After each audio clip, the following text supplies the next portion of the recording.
கர்நாடக மாநிலம் மங்களூருவின் புறநகர் பகுதியில் உள்ள உச்சிலா கடற்கரைக்கு அருகே தனியார் பீச் ரெசார்ட் ஒன்று அமைந்துள்ளது.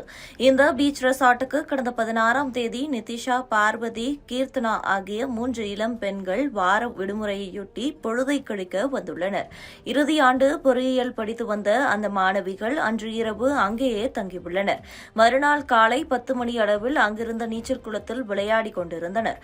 சிறிது நேரம் கழித்து அங்கு வந்து பார்த்த ரெசார்ட் ஊழியர்கள் அவர்கள் மூவரும் நீரில் செத்து மிதந்து கிடப்பதை பார்த்து அதிர்ந்து போயினர். உடனே உள்ளல் போலீசாருக்கு தகவல் அளிக்க முதல்கட்ட விசாரணையில் இவர்கள் மூவரின் உயிரிழப்பும் ஒரு விபத்து என தெரியவந்திருப்பதாக கூறப்படுகிறது. நீச்சல் குளத்தின் ஒரு பக்கம் குறைந்த ஆழமாகவும் மறுபக்கம் சுமார் 6 அடி ஆழமும் இருப்பதாக கூறப்படுகிறது. இதை அறியாத பெண்கள் மூவரும் ஆழம் அதிகமான பகுதியில் சிக்கி உயிரிழந்திருக்கலாம் என தெரியவந்துள்ளது.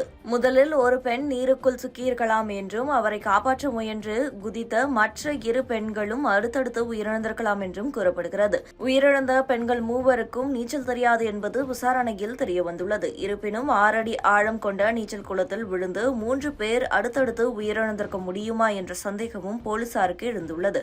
பெண்கள் மது அருந்தி இருந்தார்களா என்பது குறித்தும் போலீசார் விசாரணை செய்து வருகின்றனர். பெண்கள் நீச்சல் குளத்தில் இருந்ததை ரெசார்ட் நிர்வாகத்தினர் யாருமே பார்க்கவில்லையா என்பதும் போலீசாரின் சந்தேகத்தை அதிகப்படுத்தியுள்ளது. பொதுவாக ரெசார்ட்களில் உள்ள நீச்சல் குளங்களில் உயிர்காக்கும் கருவிகளை வழங்குதல், உயிர்காக்கும் காவலர்களை நியமித்தல் மற்றும் குளத்தின் ஆழத்தை தெளிவாக குறிப்பிடுவதன் மூலம் பாதுகாப்பு நடவடிக்கைகளை கடைபிடிக்க வேண்டும். ஆனால் சம்பவத்தன்று அப்பகுதியில் உயிர்காக்கும் பணியாளர்கள் யாரும் இல்லை என்பதும் நீச்சல் குளத்தின் ஆழம் குறித்த இடத்தில் குறிப்பிடவில்லை என்பதும் தெரியவந்துள்ளது. அன்றைய தினம் 7 பேர் மட்டுமே பணியில் இருந்துள்ளனர் என்பதும் பெண்கள் அபாயத்தில் இருந்தபோது யாருமே அருகில் இல்லை என்பதும் தெரியவந்துள்ளது. இச்சம்பவம் தொடர்பாக வழக்கு பதிந்துள்ள உள்ளல் போலீசார் ரெசார்ட்டுக்கு சீல் வைக்கும் முயற்சியில் இறங்கியுள்ளனர். மேலும் ரெசார்ட்டுக்கான உரிமத்தை ரத்து செய்யும் நடவடிக்கைகளையும் மேற்கொண்டு வருகின்றனர். இந்த சம்பவம் குறித்த சிசிடிவி காட்சிகளும் வெளியாகி பதபதைக்க வைத்துள்ளது.